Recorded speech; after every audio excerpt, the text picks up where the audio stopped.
भगवते वासुदेवाय।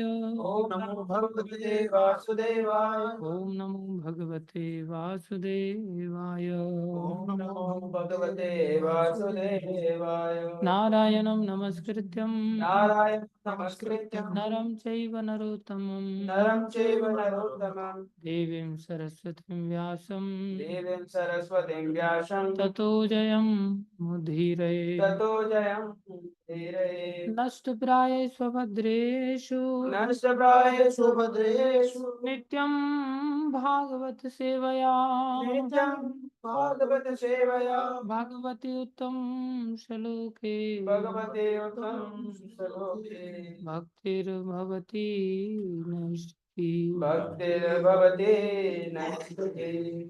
श्रीमद् भागवतम स्कंदो अध्याय 6 श्लोक संख्या 6।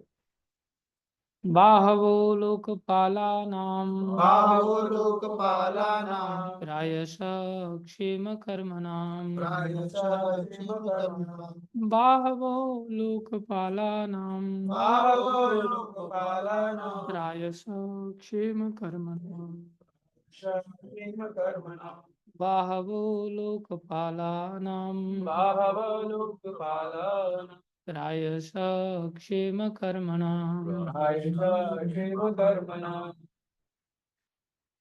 अनुवाद: भगवान की भुजाएं भगवान के भुजाएं बड़े बड़े देवताओं बड़े बड़े देवताओं तथा जन सामान्य की तथा जन सामान्य की रक्षा करने वाले रक्षा करने वाले अन्य नायकों के अन्य नायकों के उद्गम स्थल हैं। उद्गम स्थल।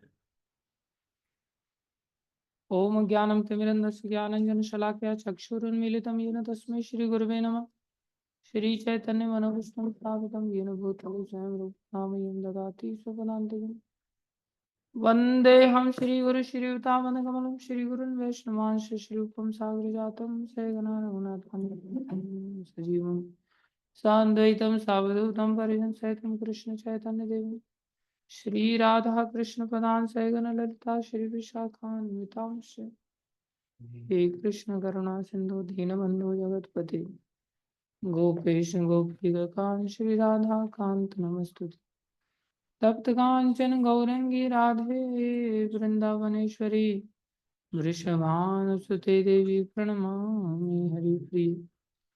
वाञ्छाकल्पतरुभ्यश्च कृपा सिन्धुभ्यैव च पतितानां पावनेभ्यो वैष्णवेभ्यो नमो नमः। जय श्री कृष्ण चैतन्य प्रभु नित्यानंदा श्री अद्वैत गदाधर श्रीवासादि गौर भक्तवृंद। हरे कृष्णा कृष्णा कृष्णा हरे हरे हरे राम राम राम हरे कृष्णा कृष्णा कृष्णा हरे हरे हरे राम राम राम हरे कृष्णा कृष्णा कृष्णा हरे हरे हरे राम राम राम हरे हरे। गुरुवे गौरचंद्राय राधिकां तदालये कृष्णा कृष्ण।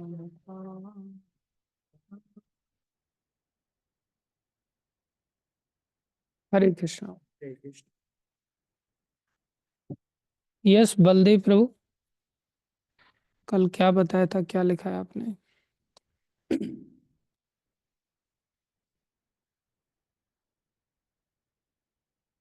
अनम्यूट हरे कर कृष्णा। लो अपने आप। हरे कृष्ण। प्रभु जी, कल बताया था कि जो लीडर होता है उसे भगवान के आश्रित जो भगवान के आश्रित होता है, जो भगवान की आराधना करता है, उसी के आश्रय में रहना चाहिए। उसकी क्वालिटी होती है कि वो हमेशा सभी के लिए सोचता है, कि केयर करता है सभी के रक्षा के लिए। वेरी और गुड। ऑर्गेनाइजेशन के बारे में बताया था, जो कि परंपरा के अंतर्गत आती है, ना कि परंपरा ऑर्गेनाइजेशन के अंतर्गत। और श्लोक का मतलब बताया था कि कृष्णा कैसे हमारी रक्षा करता है। और भी है। Very good, thank you thank you. Hare Krishna. आप गोवर्धन में हो अभी? यस प्रभु। आपका स्वागत है। हरे कृष्ण। हरे कृष्ण।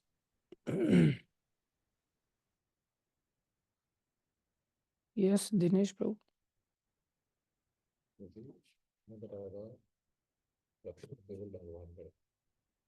रक्षा केवल भगवान करते हैं।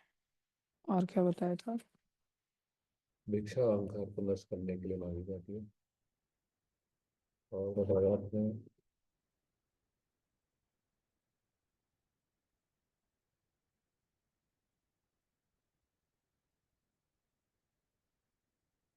भगवान अपनी भुजाओं से रक्षा करते हैं। सब लीडर भगवान की भुजाएं हैं। Very good. इसलिए सब लीडर भगवान की भुजाएं, इसलिए आदर करना चाहिए, सम्मान। परंपरा ऑर्गेनाइजेशन से ज्यादा इम्पोर्टेंट है। कहाँ से तुमने छापा ये? छापा मैं कल अटेंड नहीं कर पाया ना। अच्छा नीचे मैंने समझा क्लास का। अच्छा, कब समझा था? ये आज ही समझ 4:30 से पहले समझ रहे थे कि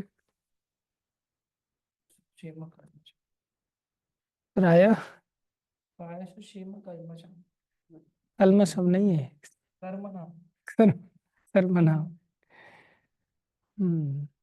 ये सचिन प्रभु क्या लिखा आपने? कल थे नहीं आप?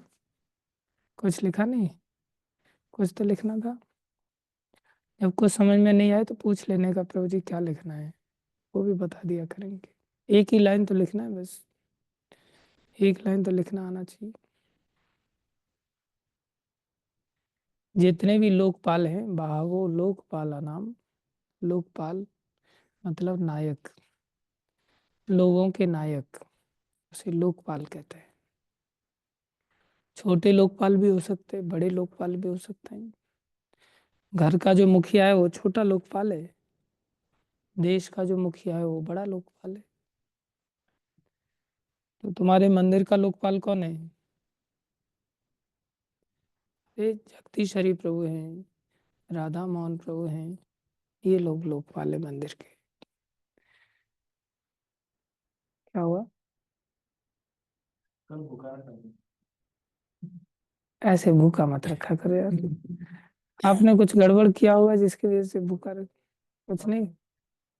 अच्छा, तो फिर इसका भी नाम लोकपालों की लिस्ट में डाल दिया जाए। ये ध्यान रखता है। प्रायशः क्षेम कर्मणाम। क्षेम मतलब रक्षा, प्रायशः मतलब प्राय, कर्मणाम मतलब जो संसार में कार्यरत लोग हैं, जो कार्यरत संसारी लोग हैं, उनका जो लोकपाल हैं, जो लीडर्स हैं, वो ध्यान रखते हैं, क्षेम उनकी चिंता करते हैं, उनकी रक्षा का ध्यान रखते हैं। लेकिन ये रक्षा का ध्यान अपनी ताकत से नहीं रख सकते, उनकी अपनी व्यक्तिगत ताकत नहीं होती। बाह वो ये भगवान की भुजाओं से उत्पन्न होते हैं, इसलिए इनका सम्मान होना चाहिए। लेकिन अगर ये लोग अपने आप में ये सोचने लग जाएं कि हम रक्षा करते हैं, तो इनकी मूर्खता है। इनको भी हमेशा याद रखना चाहिए कि हमारी भी रक्षा भगवान श्री कृष्ण करते हैं। इसलिए कृष्ण के द्वारा रक्षित व्यक्ति जो अपने आप को समझता है, वही लीडर भी बनने के लिए योग्य है। अब कृष्ण के द्वारा खाली ऐसे बोलने से काम नहीं चल जाएगा कि हाँ मैं समझता हूँ कि मैं कृष्ण के द्वारा रक्षित हूँ। कृष्ण की रक्षा लेनी पड़ेगी, कृष्ण की रक्षा लेनी पड़ेगी। जैसे पांडव लोग थे, उन्होंने कृष्ण की रक्षा लिया, वो भगवान की आराधना करते थे, भगवान के नाम का आश्रय लेते थे। अभी जैसे द्रौपदी माता हैं, क्या वो रक्षित नहीं है कृष्ण से? वो भी रक्षित हैं, लेकिन रक्षित होने के बावजूद भी उनको भगवान का नाम लेना पड़ा। भगवान रात दिन उनके साथ रहते हैं, फिर भी उनको भगवान का नाम लेना पड़ा। इसलिए जब हम आराधना नहीं करते, जब हम भगवान को पुकारते नहीं हैं, तो फिर ये दर्शाता है कि हमारे जीवन में हम भगवान की रक्षा स्वीकार नहीं कर रहे हैं। खाली बोल देने से काम थोड़ी चलेगा। जैसे माता कुंती हैं, कृष्ण के द्वारा रक्षित हैं, और वो कृष्ण से रक्षित होने के पश्चात भी कृष्ण का आश्रय ले रही हैं, क्योंकि कृष्ण अब द्वारका जा रहे हैं। जब द्वारका जा रहे हैं तो उनको चिंता हो रही है। भगवान कह रहे हैं तुम भुआ कुछ वरदान मांग लो। कुंती माता उनकी भुआ लगती, तो कुंती माता कहती है कृष्ण तुम मेरे को दुख दे दो, विपत्ति दे दो। हुआ अभी तो विपत्तियां समाप्त हुई, अब क्यों आप विपत्ति चाह रहे हो? बोले जब विपत्ति आती है तो हम आपका स्मरण करते हैं, आपका स्मरण करते हैं तो आप हमारे पास आ जाते हैं हमारी रक्षा करने के लिए। तो फिर विपत्ति का क्या औचित्य रहा? तो क्या माता फिर विपत्ति को दूर करने के लिए मेरे को बुला रही हो? बोले नहीं, वो तो बहाना है, वो तो बहाना है। इसलिए हम सभी को हमेशा ध्यान रखना चाहिए, कितना भी कुछ भी हो जाए, फिर भी हमें भोजन को खाने के लिए मुंह तो चलाना ही पड़ेगा ना। इतना तो कुछ करना पड़ेगा कि नहीं करना पड़ेगा? कोई कहे मैं आटा नहीं गूंदूंगा, मैं ये नहीं करूंगा, मैं वो नहीं करूंगा, कुछ नहीं कर सकते, मुंह तो चला लो। मुंह भी नहीं चलाऊंगा, बोले मैं इतना अमीर आदमी हूँ, मैं इतना भी कष्ट नहीं उठाऊंगा, मुंह भी नहीं चलाऊंगा। मुंह भी नहीं चलाएगा तो फिर नली से अंदर डालना पड़ेगा, हॉस्पिटल में एडमिट करना पड़ेगा। फिर क्या वो भोजन इस तरह से ग्रहण करना अच्छा है? वो अच्छा नहीं। तो जो हम भगवान की भक्ति करते हैं, क्या कोई पहाड़ तोड़ने जैसा काम है? मंगल आरती करते हैं, क्या कि यहाँ के बैल चला करके हल चलाने जैसा काम होता है? क्या करते हैं हम यहाँ? मुंह चलाते हैं बस थोड़ा सा। जब करते हैं उसमें क्या करते हैं? मुंह चलाते हैं। थोड़ा कष्ट तो हमें करना पड़ेगा, इतना कष्ट तो करना। सोते सोते तो कोई व्यक्ति खा नहीं सकता, उसको जागना पड़ेगा। ऐसे ही भक्ति मार्ग में हम सभी को, जो लीडर हैं, उनको विशेष रूप से ये ध्यान रखना पड़ेगा कि हम सोते हुए भक्ति नहीं कर सकते, हमें जागना पड़ेगा, हम भगवान के आश्रय लेना पड़ेगा। कई बार क्या होता है, लीडर्स को कोई पूछने वाला नहीं होता, कोई बोलने की ताकत नहीं रखता, इसलिए वो लोग उठते ही नहीं, सुनते ही नहीं। बाहर से कोई लोग आते हैं, कल हम बता रहे थे, बाहर से कोई गुरुजी आएंगे या बाहर से कोई वैष्णव आएंगे, बड़े साधु आएंगे, उनके सामने तो उपस्थित हो जाएंगे। अभी जैसे एक भक्त है, उसका बेचारे को एक्सीडेंट हो गया, थोड़ा सा ब्रेन में चोट आ गया, ठीक भी हो गया, और वो ब्रेन का थोड़ा निशान यहाँ पड़ गया है। तो जब कुछ भी होता है ना, वो बार बार बोले मेरे को चोट लगी है, निशान पड़ा हुआ है मेरा, इसलिए बोले मैं अगर मंगल आरती आया तो बोले तुम मेरे को मरा हुआ पाओगे, मैं जल्दी मर जाऊंगा। बोले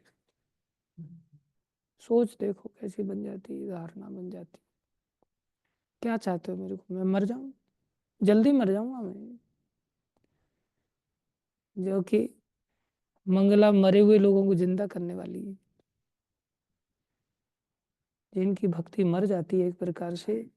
अगर सुबह सुबह में आराधना किया जाए तो सुबह की आराधना उसकी भक्ति को जागृत कर देती है, मरी हुई भक्ति जागृत हो जाती है। शाम की आराधना से इतना बड़ा अंतर नहीं आता। एक माता जी प्रश्न करती है ऑनलाइन, क्या नाम था मैं भूल रहा हूँ, बोले प्रभु जी सुबह सुबह जब मैं जप करती हूँ तो अंदर से बड़े विचार उठते हैं, गंदे गंदे विचार मन में आते हैं, और फिर वो विचारों में मैं घुस जाती हूँ जप करते करते, और शाम को जप करती हूँ तो ऐसा विचार कुछ उठता ही नहीं। शाम को जप करती हूँ तो विचार ही नहीं कुछ गंदे उठते। तो क्या फिर शाम को जप करना चाहिए या सुबह जप करना चाहिए? शाम को झाड़ू लगाते हैं तो धूल उड़ेगी कि नहीं? झाड़ू कभी भी लगाओ तो उड़ेगी, लेकिन शाम को इतनी अच्छी झाड़ू नहीं लगती हरि नाम वाली, जैसी सुबह अच्छी झाड़ू लगती। जब अच्छी झाड़ू लगती तो धूल उड़ती। इसलिए जो सुबह की भक्ति है ना, वही सबसे अच्छी भक्ति। इसलिए भक्ति सबको करनी चाहिए। तो वो कहता है, जब गुरु जी आ जाते तो फिर मरता नहीं, गुरु जी आ जाते फिर टाइम से चला जाता है मंगल आरती। या कहीं दूसरी जगह जाते हैं मंदिर में, वहाँ ये महाराज आए हैं यहाँ से, वहाँ भी पहुंच जाता है। उस समय में वो चोट कहाँ चली जाती है पता नहीं। और ऐसी डीठता कितने बार भी बोल लो कोई फर्क ही नहीं पड़ता, लेकिन इसके परिणाम भयानक होते हैं। आदमी सोचता नहीं है, लेकिन भविष्य वो बड़ी तेजी से आ रहा है, जो परिणाम हमें भोगने पड़ेंगे। क्या परिणाम है? जन्म मृत्यु के गर्त में हमें गिरना पड़ेगा। इसलिए हमें अपने जीवन को, प्रभुपाद जी ने जो यहाँ बताया था, बुद्धिमान मनुष्य को ये निश्चित रूप से समझ लेना होगा कि जीव चाहे कितना ही शक्तिशाली क्यों न हो, ब्रह्मा हो, इंद्र हो, चंद्र हो, वह न तो पूर्ण होता है और न स्वतंत्र होता है। हम अपने आप में मैं सेल्फ सेटिस्फाइड हूँ, मेरे को किसी की जरूरत नहीं। ये दर्शाता है कि हम मूर्ख हैं, बुद्धिमान नहीं। और हम सोचते हैं मेरे ऊपर कोई नहीं होना चाहिए सिर पर, मैं स्वतंत्र जीऊंगा। बोले बुद्धिमान नहीं, मूर्ख है। और मूर्खों की गति फिर अच्छी नहीं होती। अब ये बात करना अलग बात है, इस बात को समझना बहुत ज्यादा जरूरी। एक राजा था, तो उसका जो राजकुमार था वो पढ़ता ही नहीं था। उसको पढ़ा पढ़ा करके थक गए, समझ ही नहीं आता था कुछ। तो एक महात्मा जी बोले मैं इसे पढ़ा दूंगा, चिंता मत करो। तो बोले ठीक है, आप कृपा करो इसकी। तो उन्होंने क्या किया, उसको सब जंगली जानवरों की स्टोरी सुनाते थे, कहानी सुनाते थे। तो जानवरों की स्टोरी से ही उसको समझ आ गया सब कुछ। कैसे कैसे भक्त होते हैं, कहाँ कहाँ से कैसे कैसे रिलेट करके क्या क्या चीज समझा देते हैं। बकरा बकरी की स्टोरी सुना दिया बस नारद जी ने राजा पुरंजन को। बकरा बकरी के उदाहरण से उनको सब चीज समझ में आ गया। गुरुजनों में बड़ी युक्ति होती है, चतुराई होती है। वो अपने आप को बहुत महान समझता था। उन्होंने एक स्टोरी सुनाया उसको, बेटा एक बार की बात है, एक गीदड़ था। बोले वो गीदड़ ताकत में थोड़ा सा ज्यादा था, होते हैं ना, भाई जैसे हम सभी यहाँ बैठे हुए, तो हमारे नरसिंह प्रभु ताकत में थोड़े से ठीक ठाक है। जैसे जयदेव प्रभु हैं, वो भी कम नहीं है, अच्छे ताकतवर है। सबकी अपनी अपनी यूनिक ताकत होती है। फिर जैसे जगदीश हरि प्रभु हैं, वाक्पटु हैं, इनके अंदर भगवान ने वाक्पटुता की ताकत दिया है। जैसे राधा मोहन प्रभु हैं, इनके अंदर भगवान ने सहनशीलता दी है, विनम्रता की शक्ति दिया है।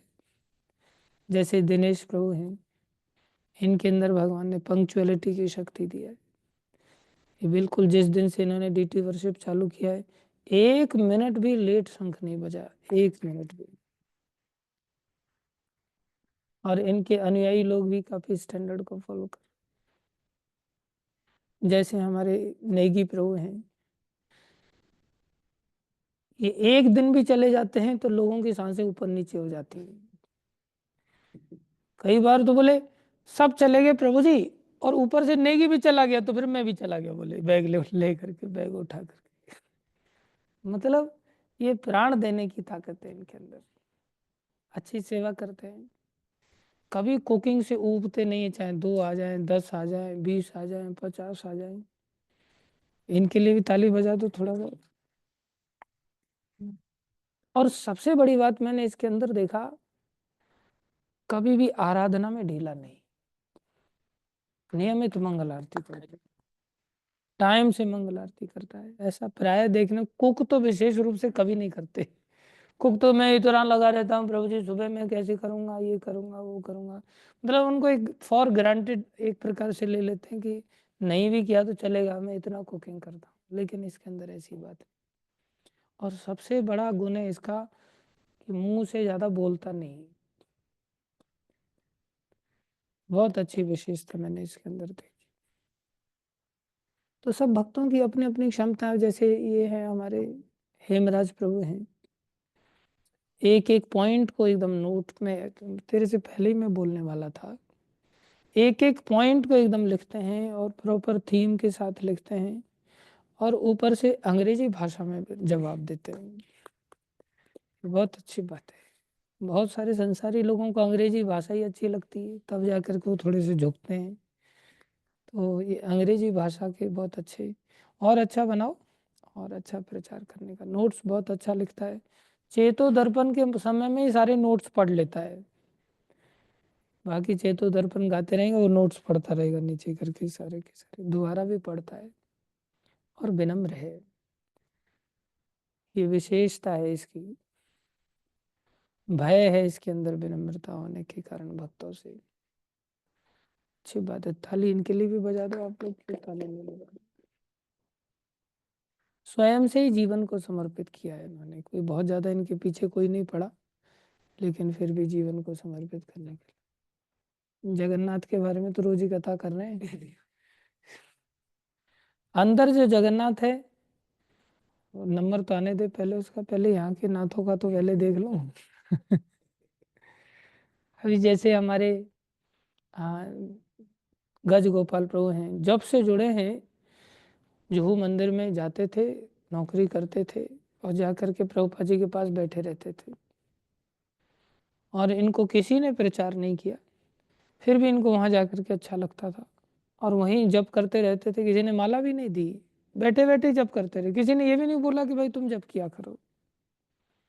और जप करते करते करते फिर खुद ही भगवान की दया से माला मिल गई उनको, और फिर सब व्यवस्थाएं अपने आप होती चली गई। फिर गोवर्धन में जीवन समर्पित कर दिया, वृंदावन चले आए ऐसे ही, और फिर भगवान ने जोड़ दिया और गज गोपाल बन गए साधारण।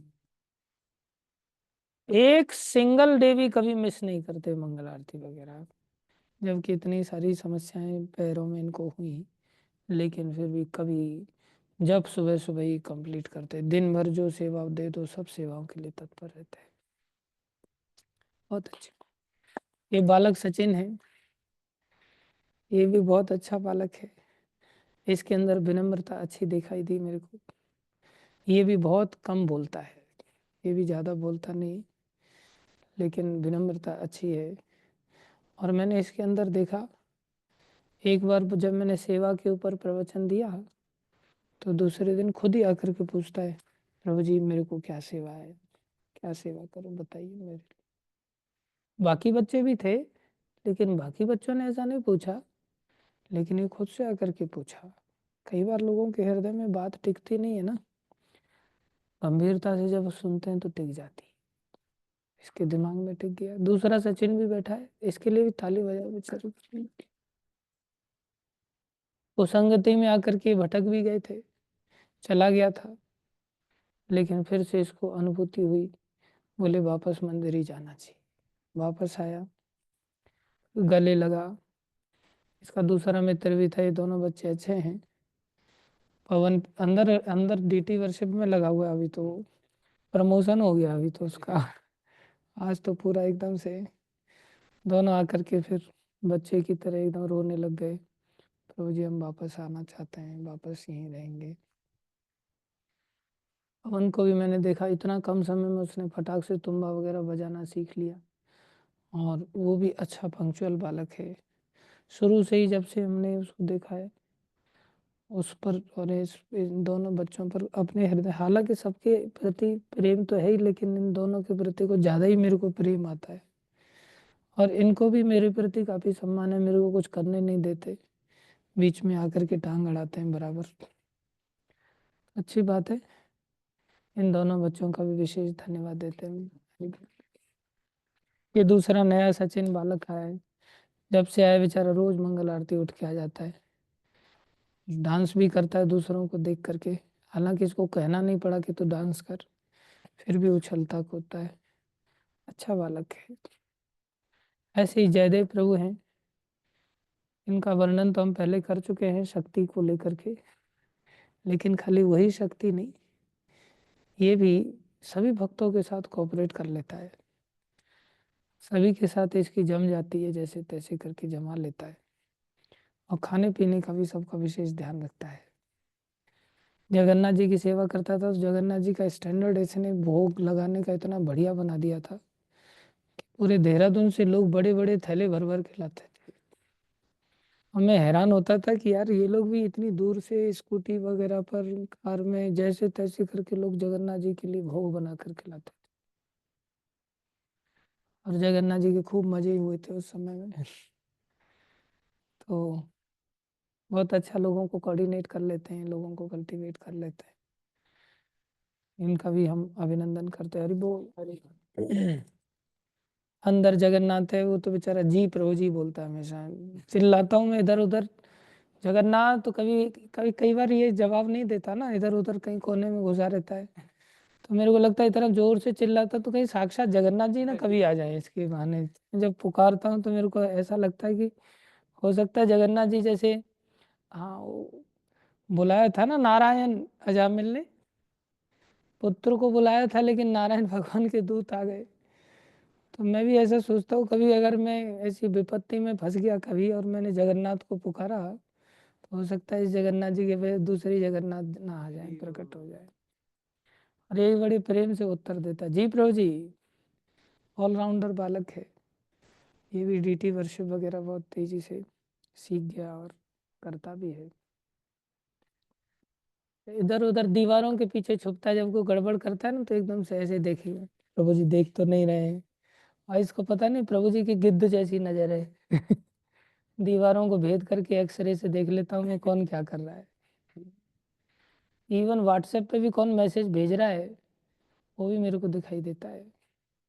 इतनी एक्सरे नजर है मेरी, कितने भी लॉक लगा ले कोई, फिर भी मेरे को नजर बनी रहती, समझ रहा है राधा। इसलिए तेरा छोटा, इतना इतना छोटा छोटा लोग मोबाइल लेकर के आ गए। मैं वही तो कर, इतना छोटा सा, और उसमें भी व्हाट्सएप चलता है, वीडियो चलता है, सब चलता है। अरे सब चलता है, तेरे को नहीं पता। और वैसे दिखाएगा मेरे पास इतना सा जी, इतना सा है। और उसमें भी मैसेजिंग करता रहता है लोगों को जिनको नहीं करना चाहिए, तुम लोगों के लिए। मेरे को पता है कहाँ यूज कर रहा हो।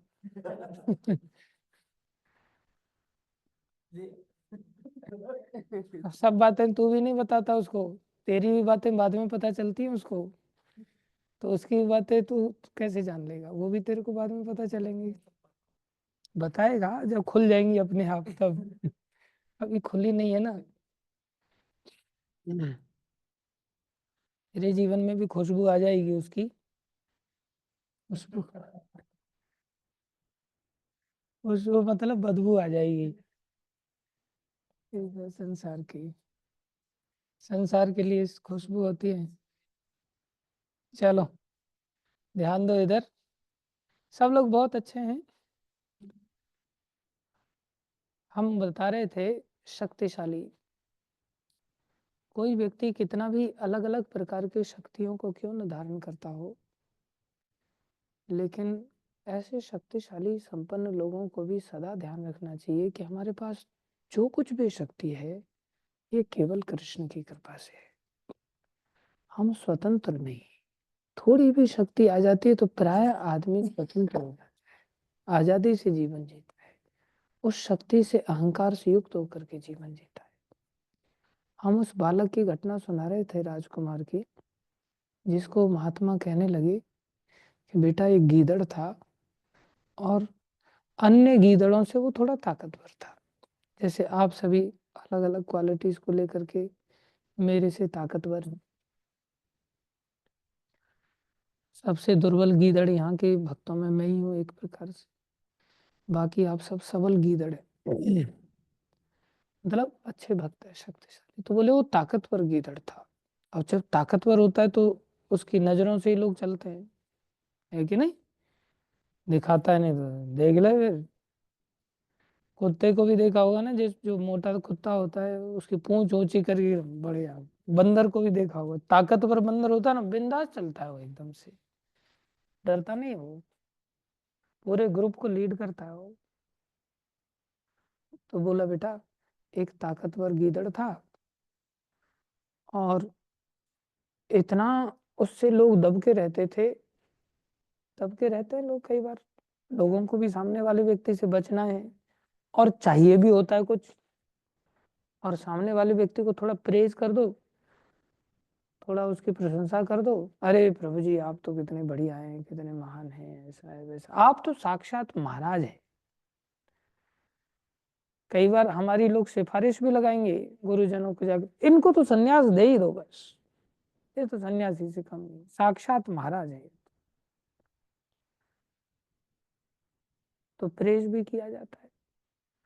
तो बाकी सब गीदड़ उस गीदड़ से रक्षा पाने के लिए, और उसके द्वारा एक प्रकार से वस्तुएं भी कुछ ला करके देता होगा, शिकार फिकार करके ला के देता होगा। तो सब उसको वनराज कहने लगे। अरे आप तो साक्षात वनराज हैं। शेर फेर कहाँ, अब शेर तो जंगल में एक ही होता है, गीदड़ तो बहुत सारे होते हैं। शेर की अभी तक इन लोगों से भिड़ंत हुई नहीं थी।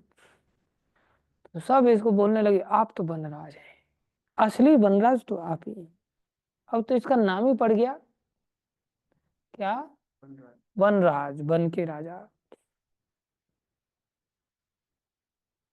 कुछ लोगों का स्वामी नाम पड़ जाता है ना, स्वामी के लक्षण होते नहीं है, लेकिन नाम पड़ जाता है स्वामी जी।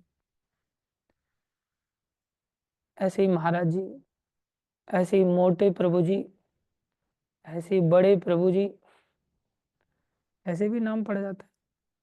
तो अरे आप तो साक्षात वनराज हैं। जैसे हमें महाराष्ट्र में लोग बड़े प्रभु जी बोलने लग गए थे, बड़े प्रभु जी हैं। और कहते थे तो कुछ लोग मोटे प्रभु जी, मोटे मतलब महाराष्ट्र में मोटे मतलब बड़ा, वैसा मोटा नहीं था मैं, लेकिन मोटा मतलब बड़े प्रभु जी, मोटे प्रभु जी। तो ऐसे जब बोलने लग जाते हैं ना, तो जैसे हमारे उत्तम मोहन प्रभु हैं, तो मतलब ये बड़े गायक कलाकार प्रभु जी, कीर्तनिया प्रभु जी, मधुर कीर्तन गाते हैं ऐसा। मैं जानता हूँ उसके हृदय में कितनी कड़वाहट भरी पड़ी है। गले से मीठा बोल देने से थोड़ी ना मीठा हो जाएगा, लेकिन बाकी लोग बेचारे भ्रमित हो जाते हैं। तो उसको भी वनराज बोलने लगे। एक दिन वास्तव में वनराज आ गया इन लोगों के बीच में। अब उसकी जय जयकार होने लगी। अब ये भी सोच रहा है वनराज तो मैं भी हूँ। ये भी उसके पास में उसी सिंहासन पे बैठने के लिए गया। वनों में राजा होता है ना, सम्मान करते सब।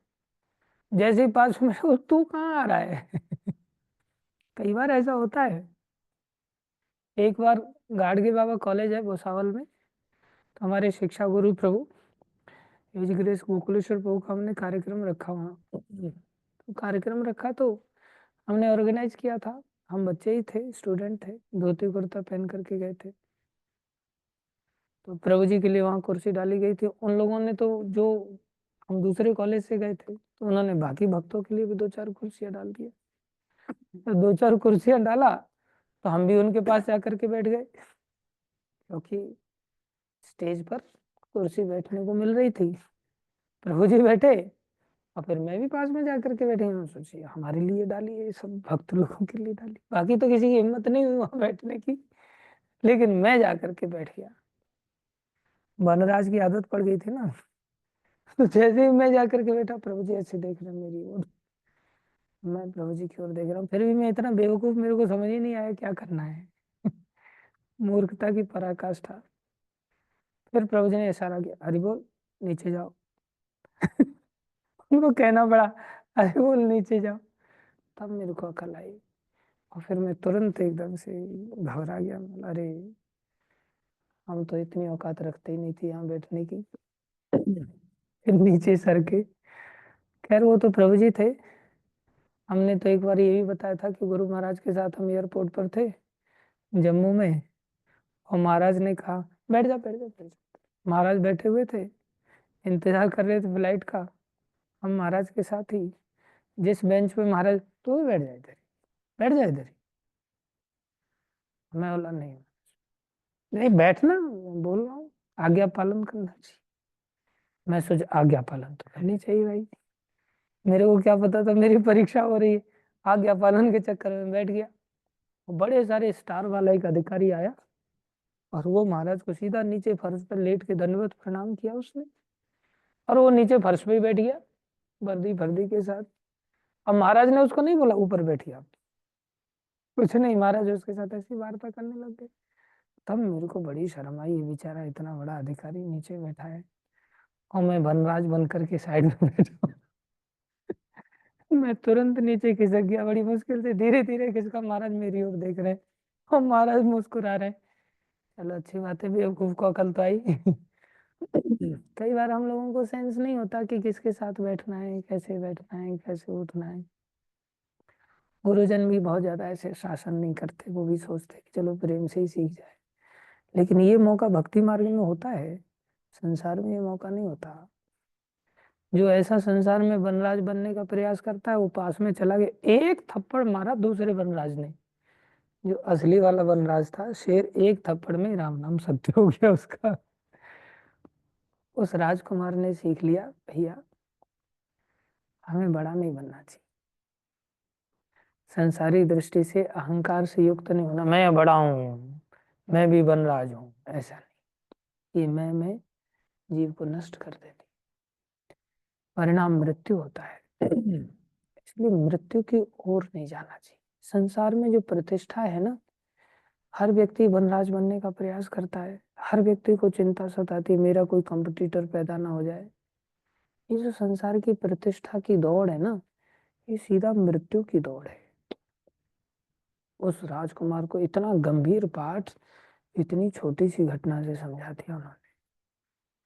कैसी चातुरी होती एक्चुअली में। जिसके जीवन में ऐसा होता है ना वही इस तरह से समझा पाता है, जिसके जीवन में होता ही नहीं खुद ही, वो दूसरों को क्या समझा पाएगा। वो बक्की पंडित होता है हमारी तरह, बस बकर बकर बकर बकर करता रहेगा। सुनी सुनाई बात कुकर जिम भूसत फिरे, सुनी सुनाई बात। कुत्ता जैसे भौंकता है ऐसे हम इधर से उधर से दो चार लेक्चर सुना करके और फिर दूसरों को एज इट इज लेक्चर झाड़ देते, जैसे मैं करता हूँ आप लोगों के सामने। ये कुत्ते जैसा आचरण होता है। गुरुजन आचार्य लोग बड़े शुद्ध भक्त होते हैं भगवान के, वो आराधना करते हैं, आराधना की शक्ति से उनके जीवन में ऐसी सामर्थ्य आती है। फिर ऐसी भक्ति हमें मृत्यु से बचा लेती। ये साक्षात भगवान का आश्रय दिला देती। आपने देखा होगा बहुला गाय की घटना। जिस बहुला गाय को शेर ने पकड़ लिया था, एक प्रकार से शेर खाना चाहता था, लेकिन जब भगवान श्री कृष्ण का आश्रय मिला तो उस वनराज का वश नहीं चला, जबकि वनराज ने दूसरे वनराज को खत्म कर दिया। लेकिन उस बहुला माता की वचन निभाने की सामर्थ्य कितनी, ब्रज की गाय के अंदर भी वो सामर्थ्य थी। ऐसे ही ब्रज में जीवों की महिमा वर्णन नहीं की गई है। इसलिए ब्रज में लोगों की कुछ एक्सेप्शनल केसेस होते हैं, मेरे जैसे लोग जो ब्रज में पैदा होने के बावजूद भी सुधरते नहीं है। अन्यथा ब्रजवासियों की शास्त्रों में अनंत महिमा है। तो भगवान की रक्षा लेना बहुत जरूरी है। यही बात हमें जीवन भर के लिए समझनी चाहिए और सोचना चाहिए कि हम स्वतंत्र नहीं हैं। आगे बढ़ते हैं। चाहे कितना ही शक्तिशाली क्यों ना हो, न तो पूर्ण होता है न स्वतंत्र। सारे प्राणियों को इस श्लोक में लिखे अनुसार अपनी विशिष्ट शक्ति का मूल उद्गम स्वीकार करना चाहिए। सारे ही प्राणियों की ये दशा है, लेकिन ये बात जानवरों को समझ में आ नहीं सकती। उनकी शक्ति भी भगवान की शक्ति से युक्त है। ये बात केवल हम मनुष्य शरीर में समझ, देखो कितना भ्रमित हो जाते हैं हम, मेरी वजह से टेम्पल चल रहा है, मेरी वजह से ये हो रहा है, मेरी वजह से वो हो रहा है। तुम्हारी वजह से क्या होगा, भगवान की वजह से तुम चल रहे हो। यदि वे इसके अनुसार कर्म करते हैं तो वे अपने वृत्ति पर कर्मों को करने मात्र से, बस ये अंदर सिद्धांत के रूप में कंसेप्ट बैठ जाए बस, फिर हमारी वृत्ति चाहे झाड़ू लगाने की है, फिर हमारी वृत्ति चाहे फावड़ा चलाने की है, फिर हमारी वृत्ति भाषण देने की है, हमारी वृत्ति गाड़ी का ड्राइविंग करने की है, हमारी वृत्ति कुकिंग करने की है, हमारी वृत्ति डीटी वर्शिप करने की है, हमारी व्यक्ति 4 लोगों का टेक केयर करने की है, गेस्ट रिसेप्शन की है, हमारी व्यक्ति 4 लोगों से वार्ता करके पुस्तक वितरण करने, कुछ भी वृत्ति है उसी से भगवत प्राप्ति हो जाएगी। ऐसा नहीं है कि हमें बहुत कुछ बदलाव लाना होगा। आइडियली ना सबसे बड़ा कठिन काम है वो है स्वभाव को बदलना। सबसे कठिन काम है दुनिया में, केवल एक ही कठिन काम है, वो है स्वभाव को बदलना। स्वभाव विजयम शौर्य। हाँ, वीरता क्या है, शौर्य क्या है? बोले वीरता, असली वीरता तो यही है कि हम स्वभाव को जीत लें।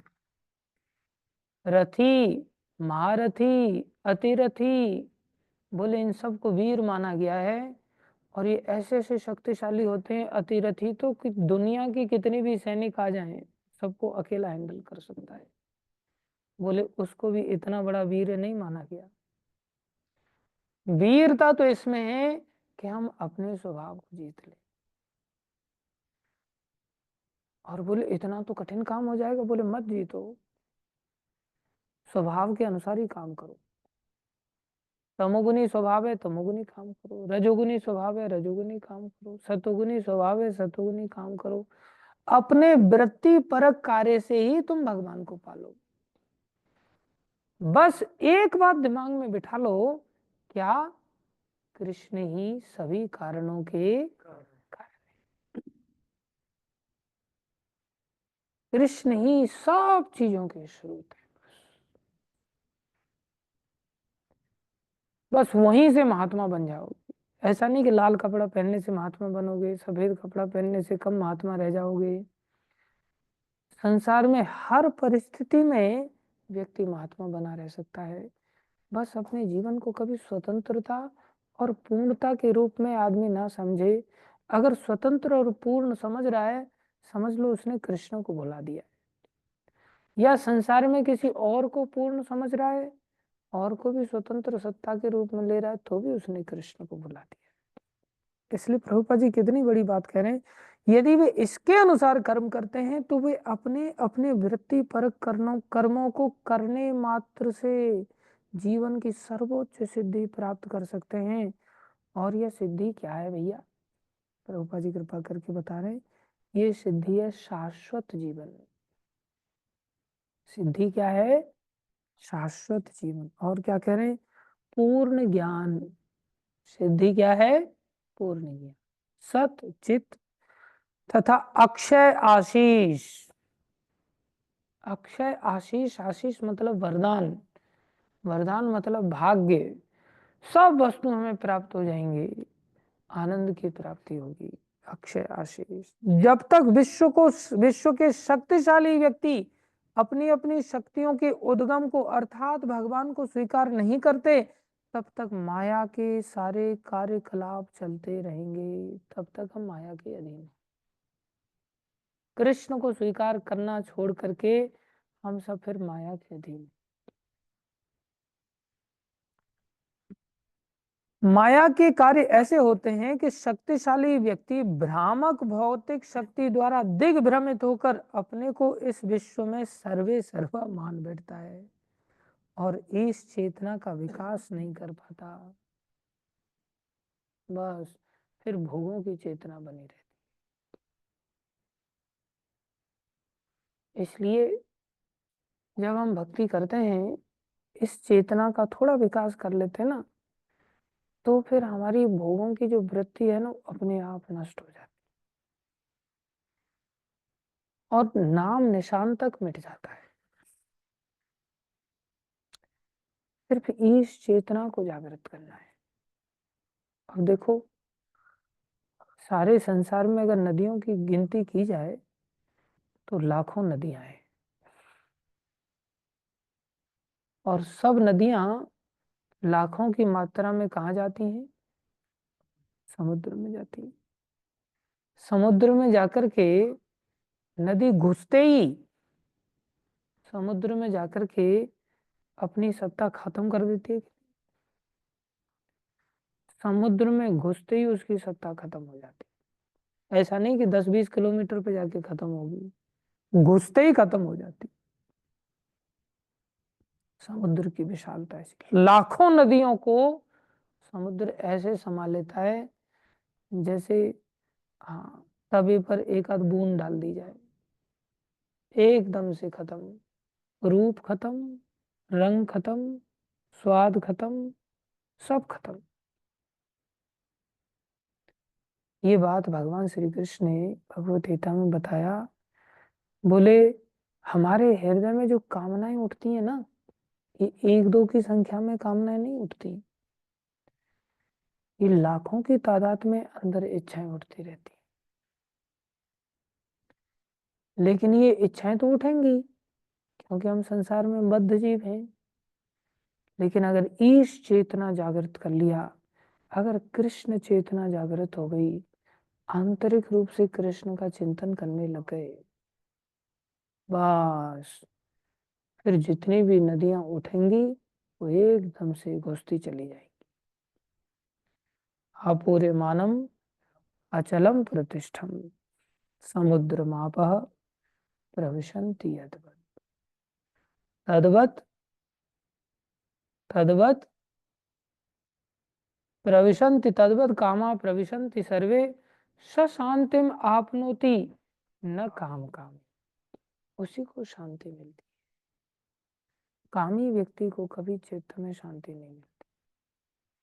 इसलिए 2 प्रकार की चेतनाएं होंगी, या तो कृष्ण चेतना होगी, कृष्ण को सर्वे सर्वा मानेंगे, और या हम खुद को भोक्ता मान करके, खुद ही ईश्वर बन करके और स्वयं स्वामी बन करके घूमेंगे, तो खुद के अंदर भोक्ता बन करके फिर चेतना जागृत हो जाएगी। और जब खुद के अंदर भोक्ता बन करके चेतना जागृत हो जाएगी तो ये सब नदियां हमें परेशान करेंगी। और जैसे ही इस चेतना जागृत होगी, एकदम से सब कामनाएं तो उठती रहेंगी लेकिन फर्क कोई नहीं पड़ेगा, भटकेंगे नहीं। आज हमें एक एक चेतना एकदम भटका देती है। व्यक्ति एकदम से उछल कूद करता है, जैसे किचन में हमें याद है, हम वृंदावन में परिक्रमा लगा रहे थे तो वहाँ डीटी किचन में से खुशबू आ रही थी। खुशबू किस चीज की आ रही थी? केक बन रही थी, वहाँ केक की खुशबू आ रही थी। तो एक परिक्रमा से पेट नहीं भरा, 2 परिक्रमा से पेट नहीं भरा, बार बार हम वहाँ परिक्रमा लगा रहे थे उस खुशबू को सूंघने के लिए, क्योंकि केक के प्रति हमारी काफी रुचि थी। तो बार बार मन उधर ही, काफी देर तो परिक्रमा लगाते लगाते खड़े हो जाते, सूंघ लेते हैं, कितना आनंद है। अब अकल नहीं थी कि भगवान को भोग लगने से पहले सूंघना भी नहीं होता है। नए नए जुड़े थे। ऐसे ही प्राय अगर कोई लड़की आ जाती है और हमारा मन उसके पीछे भागता है तो कितनी उछल कूद होती है अंदर मन में, और व्यक्ति जहां वो घूमेगी उसके पीछे आगे पीछे आगे पीछे। कई बार तो आराधना का सोर्स वो बन जाती है। अगर वो भक्ति कर रही हो तो हमारे अंदर भी आराधना की वृत्ति जागृत हो जाती है। अरे वो आ रही है मंगल आरती तो मैं भी आ जाता हूँ, वो जब कर रही है तो मैं भी जब करता हूँ, वो अगर अध्ययन कर रही है तो मैं भी अध्ययन करता हूँ। उसकी आज्ञा पर आदमी काम करता है लेकिन गुरु जी की आज्ञा पर काम नहीं करता। खाना हो, ऐसे ही घूमने का अगर कोई वृत्ति आ जाए, घूमने का अवसर आ जाए तो कैसे उत्साह आ जाता है बच्चों के अंदर, भक्तों के अंदर। और उनको फिर टारगेट दे दो, हाँ घूमने के लिए कुंभ जाने के लिए मिल जाएगा, अगर तुम ये काम कर दोगे तो एकदम धड़ाधड़ ताकत आ जाती। तो कामना है ना अंदर, कौन दौड़ा रही है, कौन काम करा रही है? कामना उसको एकदम उछल कूद करवा रही है। दो सांप भी एक नागिन को देख करके आपस में फाइटिंग करते हैं, और फाइटिंग ही नहीं करते, अपना फन उठा करके दिखाते, तेरे से ज्यादा मैं खड़ा हो सकता हूँ, तेरे से ज्यादा मैं खड़ा हो सकता हूँ, ऐसे फन उठाते हैं। सर्पों के अंदर ऐसी वृत्ति देखी जाती। कामी वृत्ति जागृत हो गई नागिन को देख करके, जड़ संसार में भी देखा जाता है। इसलिए जो कामना है ना, ये हमें फिर शांति से बैठने नहीं देती, शांति से भक्ति नहीं करने देती। लेकिन जब कृष्ण चेतना जागृत हो जाएगी तो चित्त एकदम से शांत हो जाएगा, बहुत आनंद का अनुभव होगा। इसलिए प्रभुपाद जी कह रहे हैं कि अपनी शक्तियों के उद्गम को अर्थात भगवान को स्वीकार नहीं करते तब तक माया के सारे कार्यकलाप चलते रहेंगे। सब जो भी कार्यकलाप है सब माया के हैं। माया के कार्य ऐसे होते हैं कि शक्तिशाली व्यक्ति भ्रामक भौतिक शक्ति द्वारा दिग्भ्रमित होकर, इसे दिग्भ्रमित कहते हैं, दिशाओं का ज्ञानी नहीं, बस भटके जा रहे हैं, अपने को इस विश्व में सर्वे सर्वा मान बैठता है और इस चेतना का विकास नहीं कर पाता। बार बार इसी बात को हमें ध्यान रखना है, हमारे चित्त में कृष्ण चेतना का विकास हो, प्रतिष्ठा की चेतना का विकास नहीं, अहंकार की चेतना का विकास नहीं, बड़ेपन की चेतना का विकास नहीं। गौरवम महारौरवम अभिमानम सुरापानम प्रतिष्ठा सुकरेर विष्ठा, हर व्यक्ति दौड़ रहा है इसके पीछे। दारू पियो, मल खाओ और नरक में जाओ, सारा संसार यही एकमात्र कार्य कर रहा है। सर्वे सर्वा मत मानो। सर्वे सर्वा की शुरुआत कहां से होती? अभिमानम, थोड़े से अहंकार से होती है। फिर अभिमान और बढ़ा, फिर गौरवम, मैं तो हूं ही लेकिन ये लोग मैं को पहचान नहीं रहे, लाओ माला पहनाओ, लाओ बड़ा सिंहासन व्यवस्था करो, लाओ राजभोग की प्लेट मेरे लिए लाओ। और फिर प्रतिष्ठा, ये कौन हो गए? बोले अब तो ये टेम्पल प्रेसिडेंट नहीं, जीवीसी बन गए, गुरु तो बन ही गए, जीवीसी भी बन गए अब। इसलिए सर्वे सर्वा मान बैठता और इस चेतना का विकास नहीं कर पाता। फलस्वरूप संसार में मिथ्या अहंकार भाव में तथा मेरा का प्राधान्य हो गया और मानव समाज में अस्तित्व के लिए कठिन जीवन संघर्ष स्पर्धा चल रही है। अतः बुद्धिमान वर्ग के लोगों को चाहिए, हाँ माला का नाम लिया, देखो तुम माला लेकर के आ गए और कितनी प्रसन्नता हो रही है मेरे को माला पहन करके, धन्यवाद तेरा। अतः बुद्धिमान वर्ग के लोगों को, अब मूर्ख हैं हम क्या करें, अतः बुद्धिमान वर्ग के लोगों को चाहिए कि भगवान को, महाराज को जब कोई माला पहनाने के लिए लेकर के, तो मानो प्रभुपाद जी को पहनाओ, प्रभुपाद जी को पहनाओ, पहनाओ प्रभुपाद जी को पहनाओ, और हमें कोई माला पहन, लाओ लाओ लाओ माला मैं पहनूंगा अतः बुद्धिमान वर्ग के लोगों को चाहिए कि भगवान को समस्त शक्तियों का चरम स्रोत स्वीकार करें और उनका आशीर्वाद प्राप्त करने के लिए उनको सम्मान प्रदर्शित करें। भगवान को सम्मान देना, भगवान को प्रत्येक वस्तु का परम स्वामी स्वीकार कर लेने से मनुष्य को जीवन की सर्वोच्च सिद्धि मिल सकती है, क्योंकि वे वास्तव में ऐसे हैं, वास्तव में ऐसे हैं। कोई वास्तव में सम्मान नहीं है तो उसका सम्मान करना चाहिए, ऐसा नहीं सुरापानम कर रहे हो तुम तो। जो वास्तव में भक्त है उसका सम्मान पूरी तरह से करना चाहिए।